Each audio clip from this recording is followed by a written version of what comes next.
Sao bạn Thủy? Bạn Thủy mới join.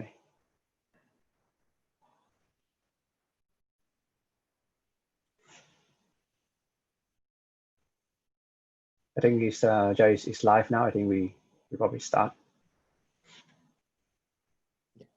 Sure, Sahan can start. Yeah. Hi, can you hear me? Chào mọi người. Sorry. Ok, bây giờ chúng ta có thể bắt đầu buổi workshop hôm nay nhé.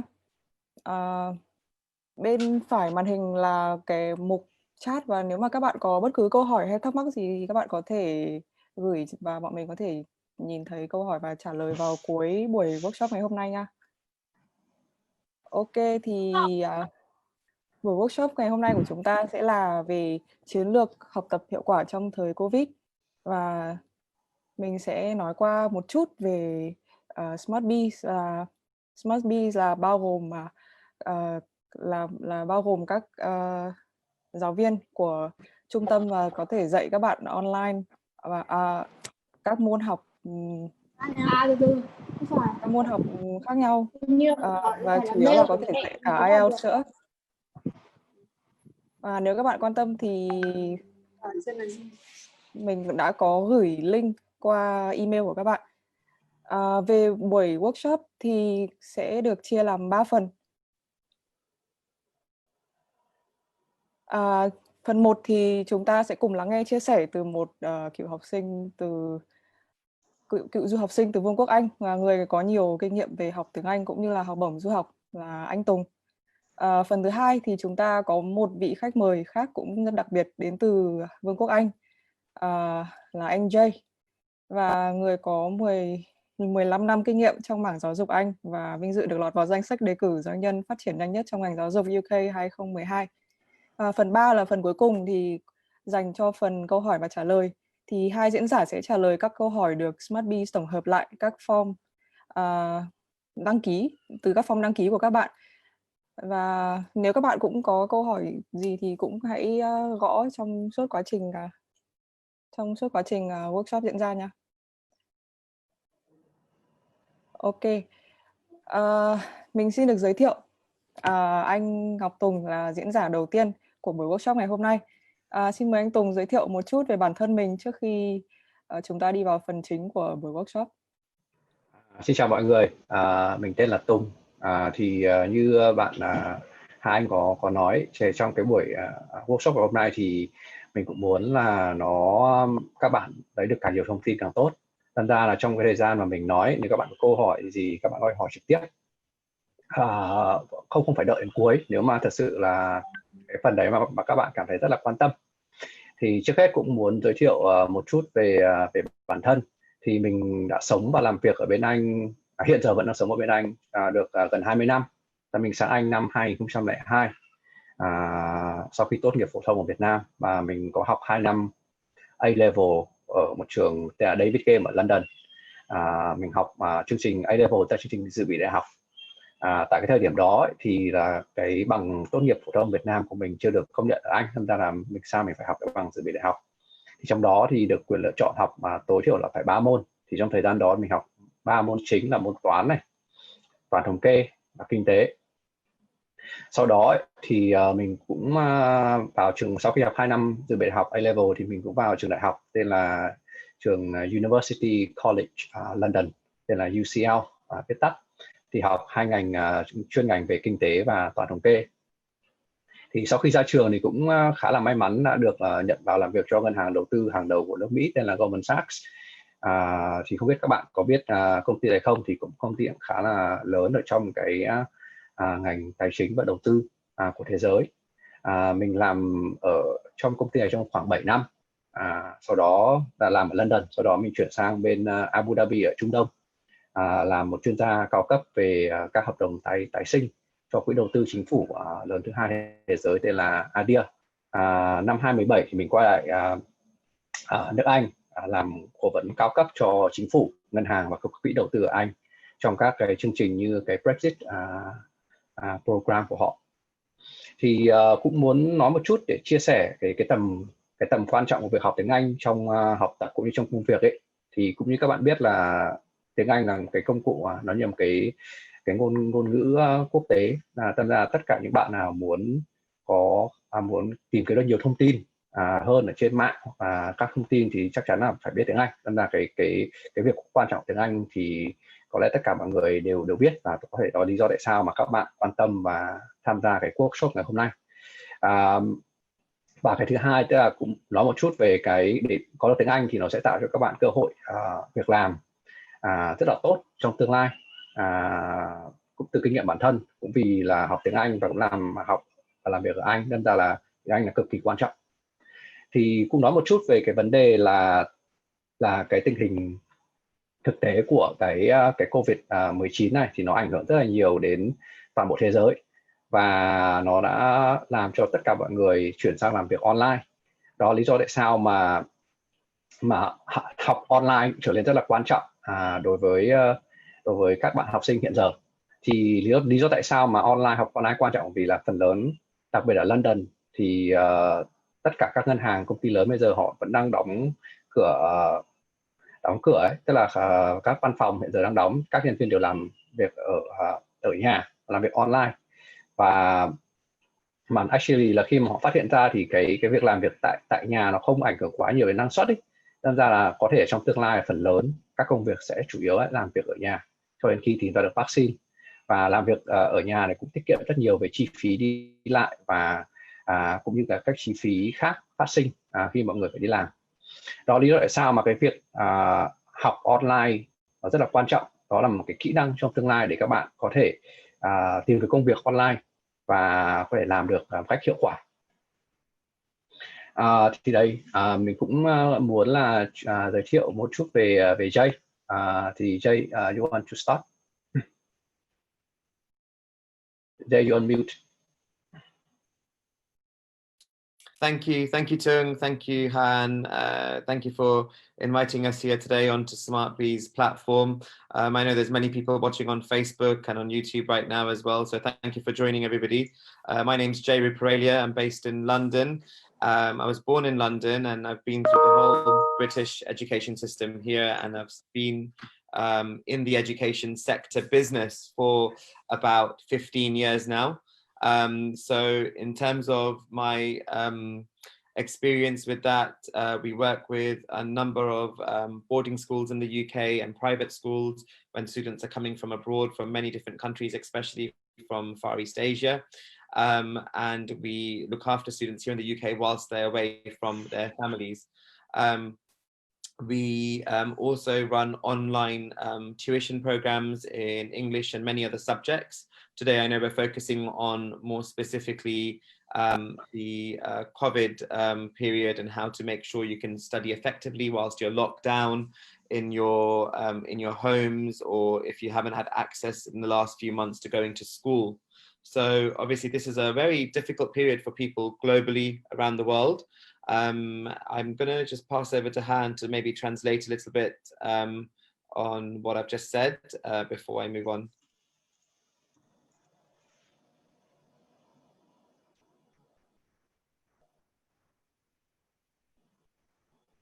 Han, do you want to just give it a little bit of a summary of what I've just said for our clients?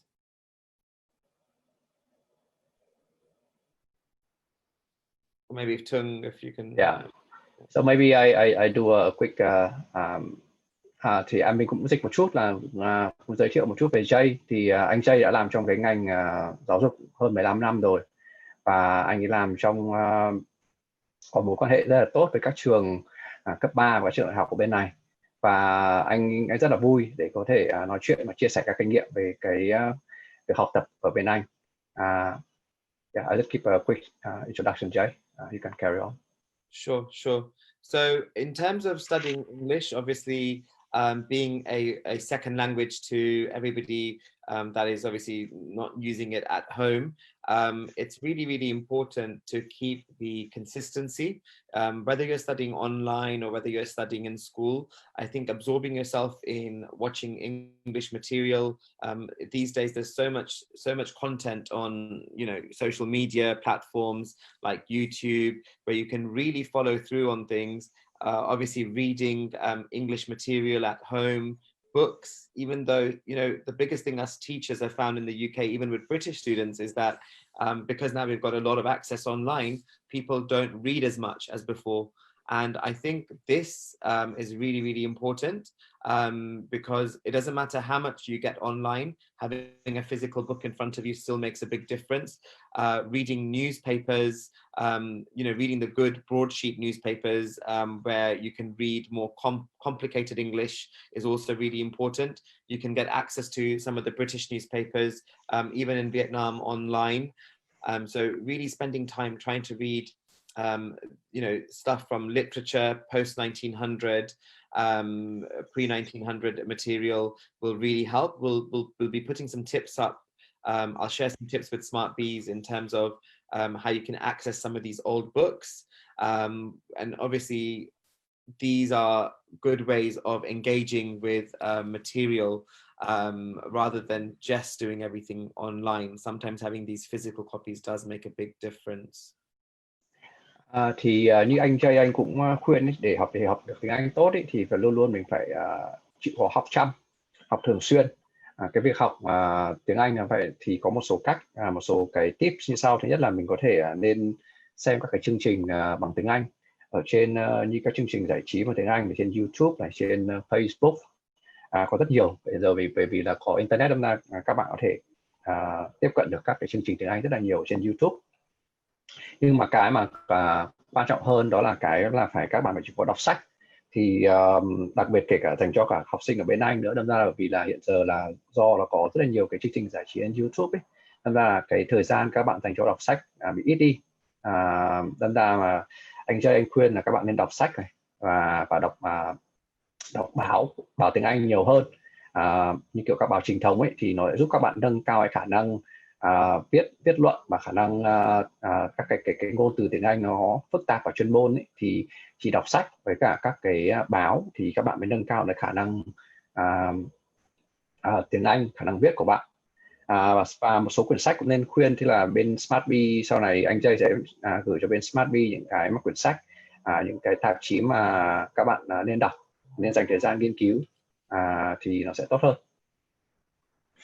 Yeah. Jay? Sure.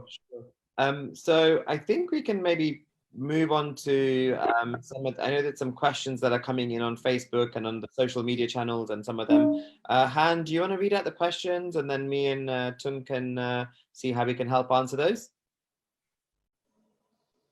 Sorry, can you hear me? Yes, I can. Right. Yeah. Okay. First question for Jay. Can you give an advice on how to learn English effectively, and maybe it can also relate to the second one, how you practice speaking, reading effectively? Mình cũng dịch một chút. Đây là câu hỏi mà của bạn Nguyễn Thị Thanh Mai, là tư vấn cách học tiếng Anh một cách hiệu quả nhất. Jay, you can go ahead. Sure. So, I mean, English, obviously, being one of those global languages, is something that kind of comes into play for everybody, whichever country you're in. There is always some level of English on a day-to-day basis. But as I was saying before, obviously, if you really want to absorb and become bilingual in a subject, the most effective way is to really have a program in place where you're actually engaging with English speakers, whether that be online or offline, on a day-to-day basis. Of course, we have courses where we run this kind of stuff, where you can take English lessons, IELTS lessons as well, but really making a step-by-step plan where you can engage, whether it's through a YouTube channel that you're following, where you can, like, you know, break it down into almost a syllabus, so you know what you're studying on a day-to-day basis. And then, you know, there's some really good books out there which we will share some tips on as well on this. Mình xin dịch qua cái phần anh Jay vừa nói về cách học tiếng Anh hiệu quả. Đấy là Anh Jay là khuyên mình nên luyện tập nhiều nhất có thể, và nếu bạn có thể thì hãy luyện tập trực tiếp, và ví dụ như là luyện tập nói tiếng Anh với những người bạn xung quanh cùng học tiếng Anh.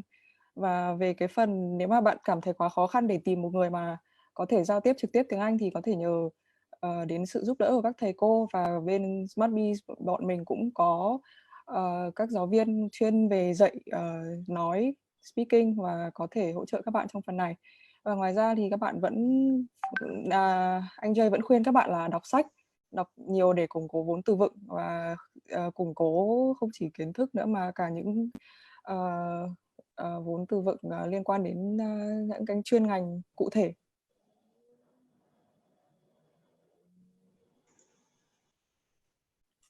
Tung, anything you want to add at this point? Và một cái nữa, tức là các bạn cũng nên phải có một cái người ta gọi là một cái plan cụ thể, tức là mình biết là và cố tiếp xúc càng nhiều với các người nói tiếng Anh càng tốt, và mình có một cái plan cụ thể, mình hôm nay mình học cái gì, trong tháng này mình muốn học cái gì, thì nó sẽ giúp cho các bạn có một cái lộ trình nó tốt hơn.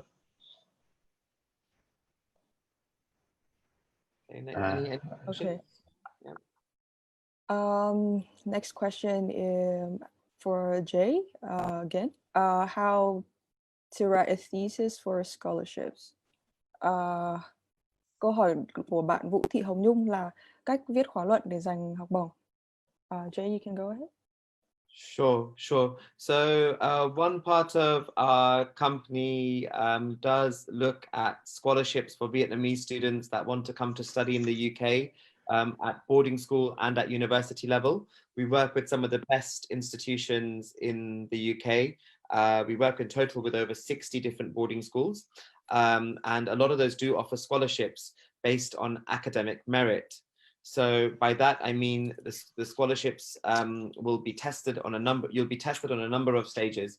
So the first stage is actually before you even write your thesis, they will most probably give you a maths, a numeracy and literacy test in maths and English to see if your academic ability is at the right level to get a scholarship. We have had people get scholarships up to 75%. We've had students get scholarships up to 50%. After you've done that, they will most probably ask you to write a small thesis or an essay-based question on how to, on why you want this scholarship.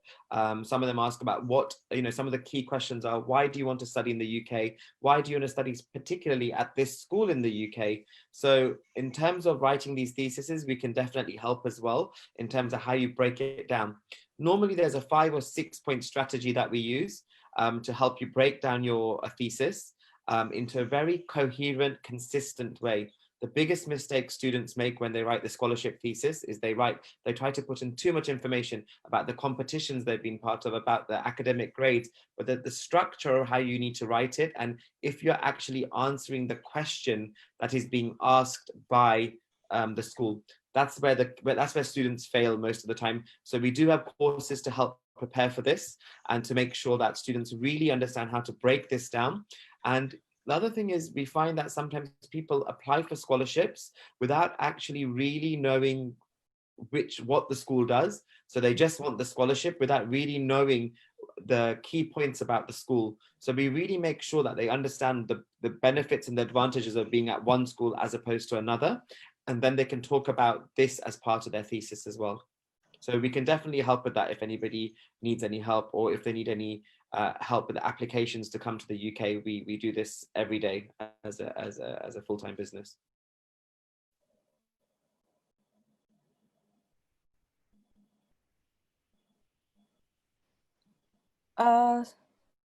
Anh Jay có về phần viết luận văn để xin học bổng thì anh Jay có nói qua là việc bên SmartBees của bọn mình có liên kết với rất nhiều trường bên Anh, có khoảng 60 trường bao gồm các trường đại học và dự bị đại học.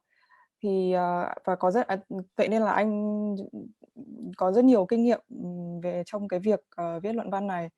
Thì thông thường trước khi mà bạn viết luận văn thì họ sẽ kiểm tra về môn toán và tiếng Anh của bạn, và để xem là bạn có thể đủ khả năng để được lọt vào vòng tiếp theo. Và thường thì trong những bài luận văn thì bạn sẽ phải trả lời những câu hỏi đặc trưng như là tại sao bạn muốn học ở đây và tại sao bạn muốn theo học những môn học hay là theo học những cái ngành này.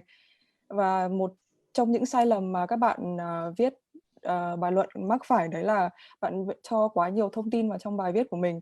Ví dụ những thông tin về những sự kiện mà bạn đã tham gia hay là những chứng chỉ mà bạn đã nhận được là những thông tin có thể cho vào nhưng lại nhiều lúc bị lạm dụng quá. Và điều quan trọng là bạn phải trả lời đúng câu hỏi của đề bài đưa ra. Và anh Jay cũng khuyên là bạn nên tập trung vào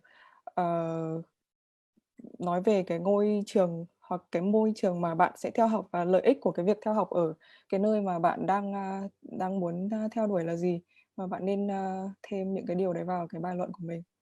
Và những cách cách tiếp cận cái bài luận này là các bên anh Jay và Smartbee có thể là giúp đỡ các bạn trong quá trình này. Anh Tùng có muốn thêm gì không ạ? Không, chị chỉ muốn nói thêm, tức là cái này thì mọi người nên tập trung là về mặt viết luận ấy, thì cũng nên là có một số, khi mà viết mình phải viết theo một cái nó ngắn gọn và trả lời các câu hỏi mà trường cần biết, và phải nghiên cứu rất là rõ về tại sao học ở nước Anh này, tại sao học ở trường này, tại sao trường này tốt hơn các trường khác. Thì để khi mà người ở trường họ đọc cái bài luận của bạn ấy, họ hiểu là ok, bạn này đã nghiên cứu rất là kỹ về cái môi trường học ở nước Anh và cái môi trường và cái trường học này. Đấy là cái anh muốn cho thêm mà thôi. Vâng. Câu hỏi tiếp theo là của bạn Lan Anh, dành cho câu hỏi này là dành cho anh Tùng, là phương pháp tự học mùa dịch, đặc biệt là về IELTS và những thứ cần thiết để cho du học Anh. Thì tất nhiên là trong cái mùa dịch này thì chắc chắn là các bạn sẽ phải, tức là trong mùa dịch tức là học thế nào để học online, đúng không? Theo anh hiểu thế, bởi vì là mùa dịch phải học online, thì học online thì nó có cái lợi, có cái có gọi là người ta có cái không lợi, tức là học ở online thì mình không học trực tiếp với thầy cô giáo được, nhưng mà được cái lợi ở học online tức là mình học tại nhà, mình tiết kiệm vào thời gian di chuyển, mà mình học ở trong cái nhà của mình thì cũng có nhiều tiện nghi hơn. Và cái phương pháp học thì chắc chắn là phải tìm một cái môi trường nó yên tĩnh này, và thứ hai là phải có cái tính kỷ luật rất là cao, tránh bị tức là đang học lại có một số chat với các bạn, hoặc là trên Facebook có gì hay để xem ấy, thì đấy nó sẽ ảnh hưởng đến cái sự tập trung của mình trong khi học. Còn khi mà muốn học ở nước Anh thì chắc chắn cái tối thiểu các bạn phải đạt được cái tiêu chuẩn khả năng nói tiếng Anh. Thì tiếng Anh trong đó IELTS là cái quan trọng nhất. Thì IELTS là cái chương trình kiểm tra tiếng Anh mà tất cả các trường đại học và các trường ở Anh, mà kể cả bên Bộ Nội vụ Anh, khi họ kiểm tra visa họ yêu cầu phải có. Thì thông thường ấy, thì để vào được các trường tối thiểu từ dưới 18 tuổi thì thông thường để đặc biệt để xin được học bổng ấy, thì các bạn phải có điểm IELTS rất là cao, càng cao càng tốt, nhưng mà tối thiểu phải 6.5 đến 7. Đấy, thế đấy là về cái điểm IELTS để các bạn muốn xin học bổng. Còn để vào các trường đại học tốt ở bên Anh ấy thì phải cần tối thiểu 6.5 IELTS. Thì đấy là cái kỹ năng cực kỳ quan trọng, và nghe nói đọc viết phải tốt về tiếng Anh. Và cái thứ hai là cũng để muốn học bên Anh thì cũng phải hiểu rõ hơn về cái môi trường học tập ở bên Anh thế nào, để mình biết là mình có thích nghi với môi trường này hay không. Thì cũng rất là khuyên các bạn nên nói chuyện nhiều với các cựu học sinh ở bên Anh như bản thân mình, thì có thể chia sẻ kỹ hơn ra một số cái kỹ năng học ở bên Anh, vì cái văn hóa ở bên Anh cũng rất khác ở Việt Nam. Nên ra là mỗi bạn có cách thích nghi khác nhau, nhưng cái quan trọng nhất là các bạn phải học chăm chỉ và phải có cái tính kỷ luật cao, bởi vì là không ai quản lý mình như ở Việt Nam, bố mẹ sẽ không quản lý mình như ở Việt Nam nữa. Nên là cái tính kỷ luật rất là quan trọng.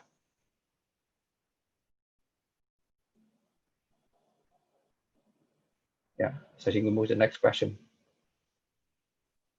Vâng, cảm ơn anh Tùng. Câu hỏi tiếp theo trong list câu hỏi của bọn mình là từ bạn Ngô Quỳnh Châu. We've got a next question for Jay. Who do you think should learn IELTS?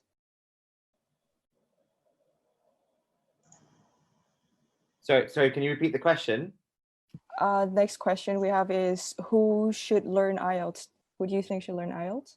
Sure. So IELTS is a standardized test that has been created to basically give a benchmark on a global level. So it's a global qualification that allows people from any country in the world to test their English level. So IELTS is not necessary for everybody. It's really more for people that want to maybe possibly either come to the UK or an English-speaking country, or that want to possibly stay in Vietnam but enter and to understand their level against a global benchmark. There's a little bit of noise.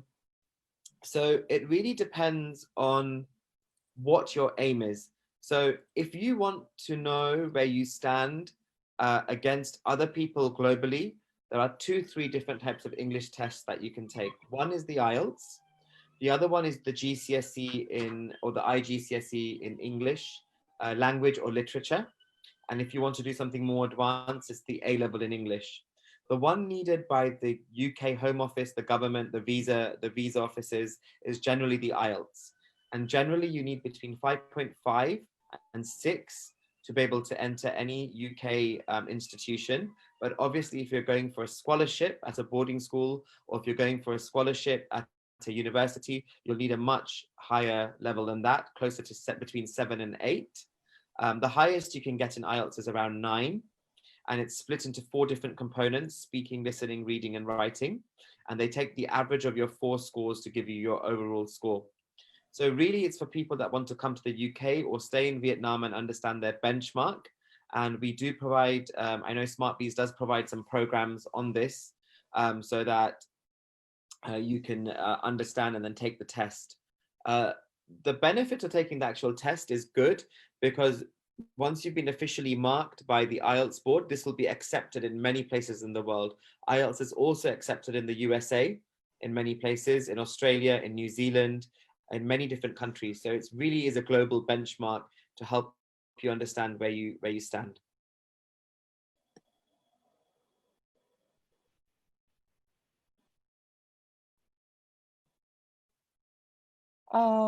Mình xin dịch cái phần mà anh Jay vừa giải thích. Đó là những bạn mà chứng chỉ IELTS là chứng chỉ tiếng Anh, kiểm tra cái tiếng Anh rất có uy tín và nổi tiếng trên toàn cầu. Vì vậy là việc học tiếng Anh là việc học IELTS và thi IELTS là sẽ tùy thuộc vào mục đích của từng bạn học sinh. Ví dụ như là nếu bạn muốn học đại học hay là theo học các chuyên ngành khác nhau ở các trường đại học và trên thế giới, thì sẽ có các tiêu chuẩn IELTS khác nhau để các bạn có thể dựa vào và thi và cố để đạt được kết quả IELTS như vậy. Thì riêng ở nước Anh thì nếu mà học để có thể theo học được ở các trường dự bị đại học, hoặc là theo như là A-levels, hoặc là theo các chứng chỉ GCSE, thì thông thường đầu vào sẽ là 5.5 hoặc là 6, hoặc là điểm phẩy trung bình của các bạn ở trường. Tùy cái điều này thì là tùy thuộc vào từng trường. Còn để vào đại học thì yêu cầu sẽ cao hơn và cũng tùy thuộc vào từng ngành nữa. Và thông thường thì là các ngành yêu cầu điểm càng cao thì sẽ cần điểm IELTS cao hơn. Và thang điểm cao nhất của IELTS sẽ là 9. Và lợi ích của cái việc học IELTS này là cái chứng chỉ IELTS này là được chấp nhận ở rất nhiều nơi và được công nhận là một chứng chỉ để kiểm tra IELTS ở rất nhiều nơi trên thế giới. Vì vậy là lợi ích của nó là rất lớn. Mình cũng muốn thêm một chút là IELTS là một trong những cái kiểm tra cái khả năng của các bạn. Nếu các bạn là thật sự muốn học tiếng Anh chuyên sâu hơn ấy, hoặc là muốn học tiếng Anh tốt hơn, thì có thể các bạn học thêm một cái, đến khi bạn sang bên Anh này hoặc ở Việt Nam sẽ có một cái chương trình là chương trình IELTS, tức là học thêm tiếng Anh như một môn học như học tiếng Việt của mình ấy. Tức là sẽ có môn học tiếng Anh ở IGCSE hoặc là A-level để sau này các bạn muốn học chuyên sâu hơn về tiếng Anh. Thì đấy thông thường là IELTS dành cho những người muốn đi du học và muốn thi học bổng, thì nó sẽ cho các bạn một cái như kiểu là một cái thang điểm mà tất cả những nơi trên thế giới họ biết được là ok, với điểm 5.5 hoặc 6.5 họ biết chính xác cái khả năng tiếng Anh của bạn đến đâu. Ok. Thì tiếp theo, cái câu hỏi tiếp theo là mình cũng nói luôn để giúp bạn, thì là cái câu của bạn là Nguyễn Thị Thu Giang là làm thế nào để nói tiếng Anh như là người bản địa, thì nó cũng giống như cái câu mà bạn Minh Anh hỏi là làm thế nào để nói tiếng Anh một cách trôi chảy và rõ ràng. Thì đấy, thì để mình hỏi anh Jay nhé. Hey Jay, there's a two questions that have very similar kind of meaning. So I say ask how you speak English fluently and clearly like a native. Sure. So this is a question we get asked a lot of the time about accent. So sometimes when people ask how do you speak it clearly, for another British person to understand, I think the real core question here is to do with accents and the way, for example, Vietnamese or Mandarin or Japanese or Korean, a lot of the Asian languages are pronounced, and the way we use our nasal and tongue to kind of formulate the words. And then if we've been taught in this way, we have to then learn English. It is actually quite difficult some of the times. So this is actually more to do with accent training rather than IELTS training or English training, and how to really use different parts of our mouth to formulate the right accent. So I know SmartBees do have courses on this, which is a very different training. And this is something not many people actually know about. That some people just think, oh, if I put my child into an English lesson, if I put them into an IELTS lesson, then this will be sufficient. But no, speech training is something very different. And if you want to talk like a British person, then you need to take more training on the speech and the elocution side rather than on the actual content for English. So that would be a good tip if somebody wants to learn how to speak more clearly, because we have very academic students. We've had students from Vietnam that have gone to Oxford, to Cambridge, to LSE, some of the top universities in the world, and they're very intelligent, but their speaking is affected by their speech is affected, and this is more to do with not their understanding but actually the way they use their mouth to do the training.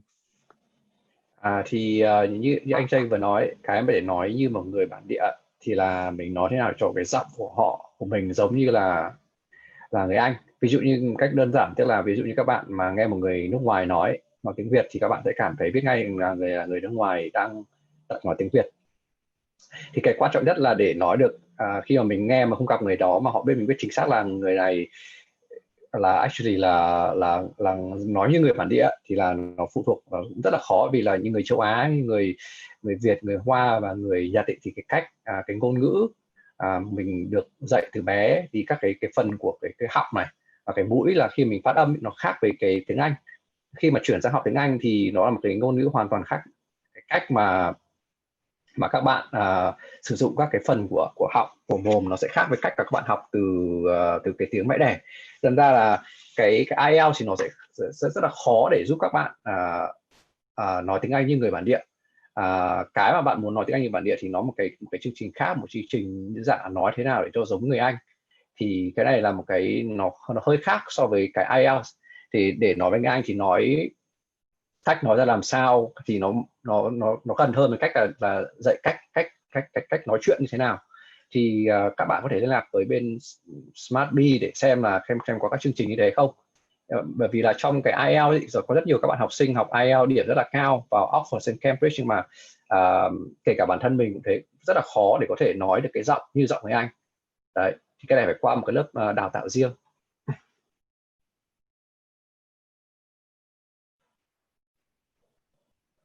Yeah.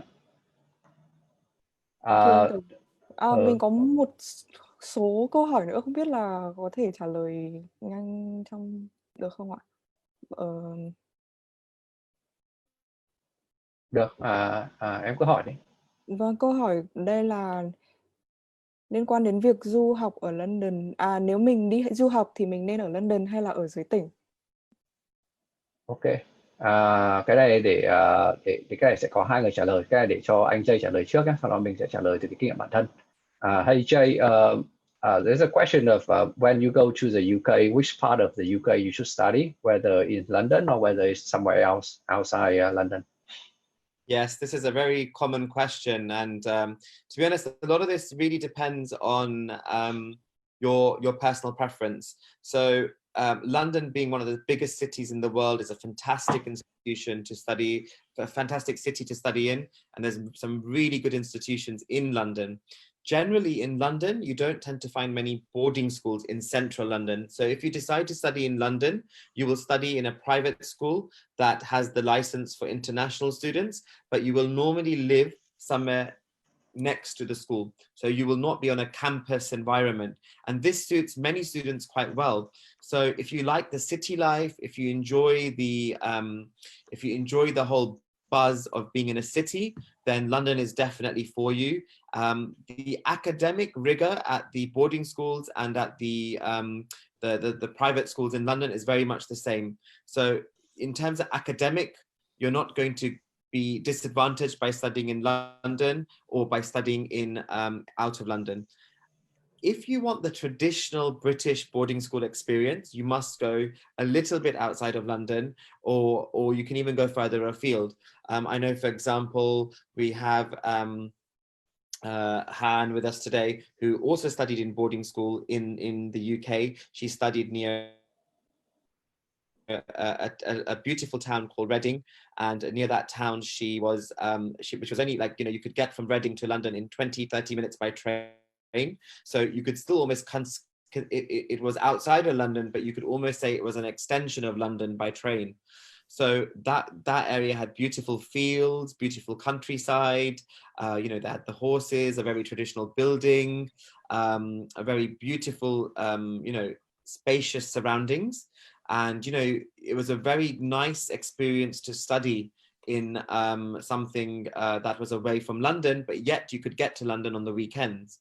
So if it was my personal opinion, I would study in the suburbs, in the surrounding suburbs of London, where you could still have the balance of London and being outside, so you get best of both worlds.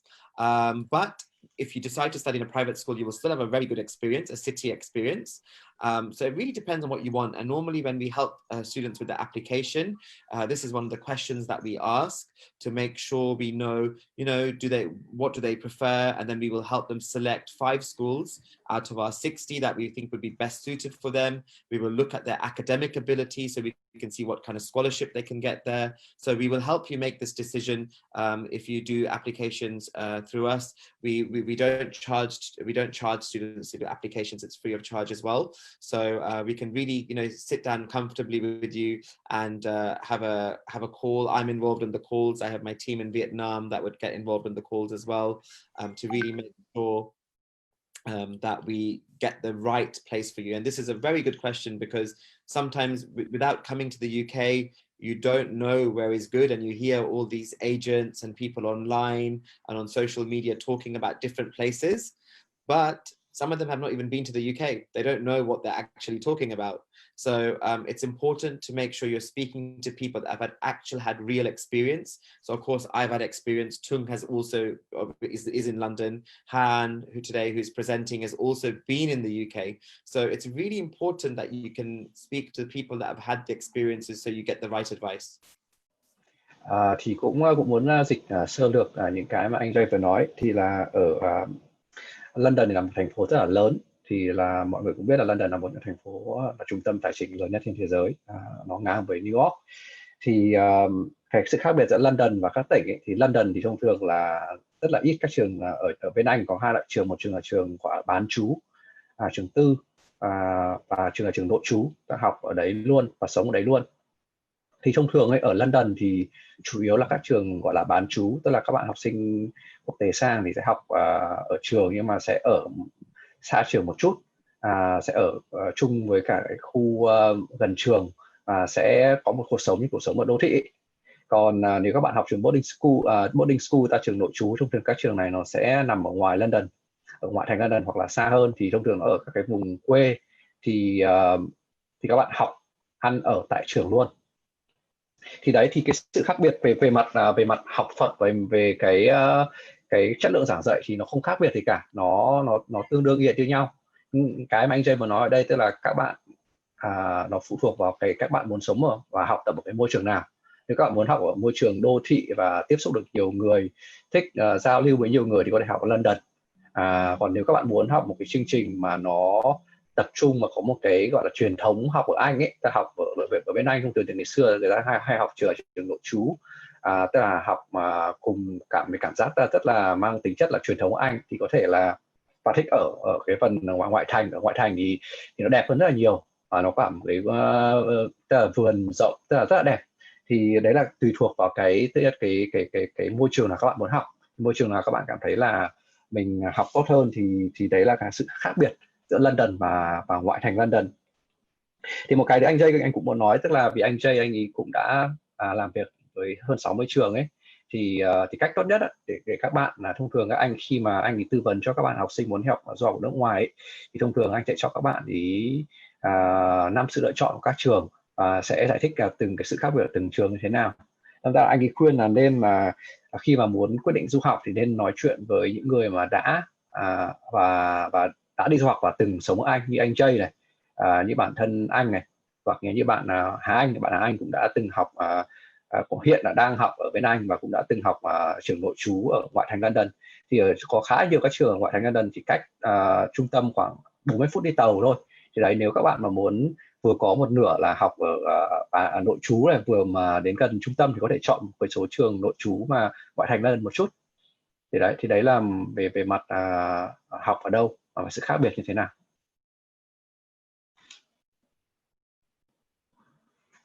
Okay. I think there's another Jay có câu hỏi là làm cách nào để viết tốt hơn tiếng Anh. Jay, I think there's another question regarding how to improve your writing skill. Sure, yeah. So writing is one of the 4 components of the IELTS, and it's mostly the component that is the trickiest out of the 4 to improve your writing skill. But it's all linked. So to express your writing, you need to be able to understand how to read properly, to see different styles of writing. So to see other people. So if your reading is not up to date, normally the writing suffers the first. So to answer this question, I would say you still need to read a lot of English content, and you need to read the right English content. A lot of people read the tabloid papers, a lot of the papers that, talk in very informal English. So you need to be reading more complicated books. You need to be reading different styles of books. So for example, you could read The Economist magazine, which talks about the British economy and global economies, which has more complicated terminology in there. And if you read that style, you will then also, this will help you absorb how to write in different styles. But if you read just The Economist, this will not help you. You also then need to read pre-1900 books, so old English books like Jane Eyre or Wuthering Heights, or some of these really, or Shakespeare or Macbeth.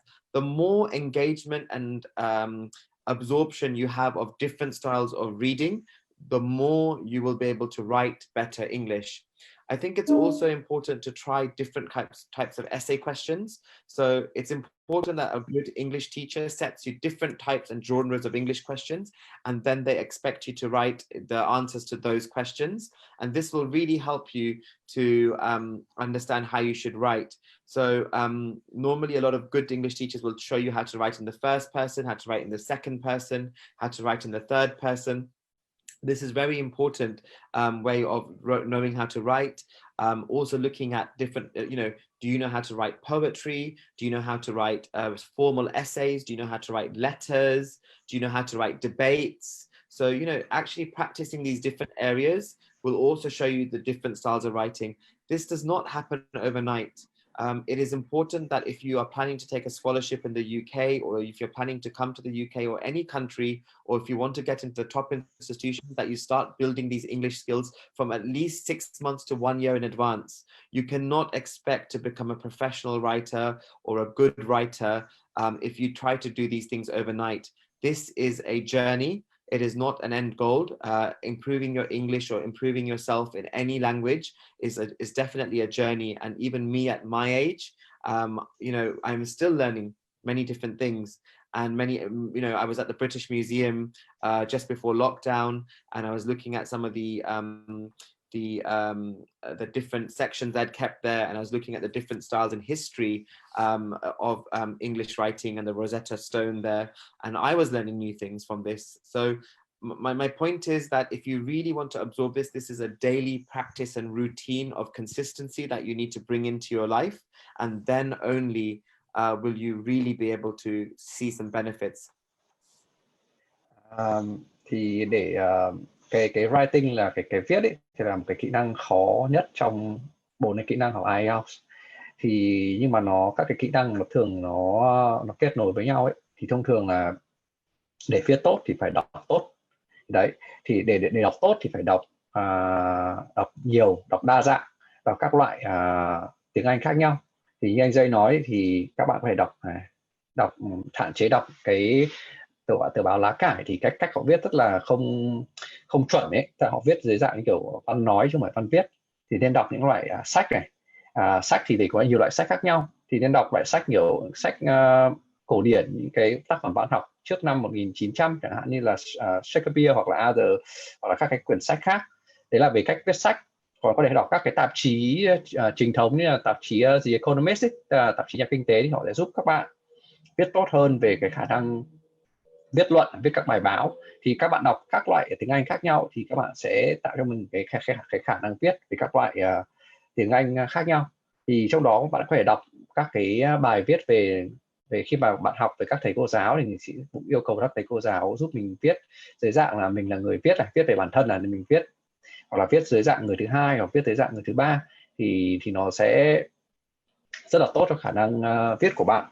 Và một cái nữa là về ngoài việc viết ấy, thì các bạn không chỉ là viết luận thôi, các bạn còn biết cách là viết thơ này, viết thư, viết các bài tranh luận chẳng hạn. Thì các bạn càng viết đa dạng, càng đọc đa dạng thì các bạn sẽ viết được nhiều cái thể loại viết khác nhau.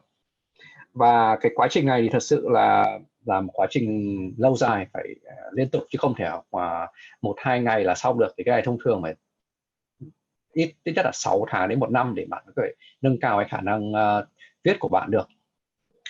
Và đặc biệt là phải cần có sự gọi là chịu khó luyện tập ấy. Như anh Jay vừa nói, kể cả bây giờ đến tuổi anh ấy rồi, anh vẫn tiếp tục học cách viết, vẫn tiếp tục đọc sách, thì thỉnh thoảng vẫn đến cái thư viện của nước Anh để xem các cái dạng viết khác nhau của từng thế kỷ ấy. Thì cái tiếng Anh của cái thời xưa và tiếng Anh bây giờ nó rất là khác nhau.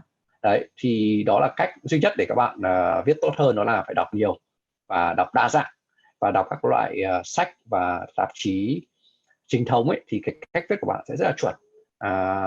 Thì đấy là, và phải luôn luôn chịu khó đọc và chịu khó tập.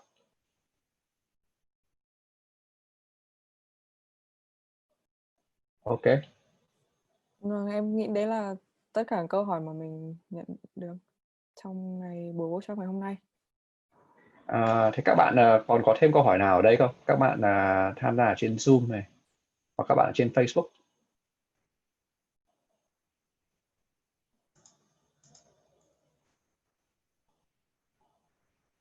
Okay.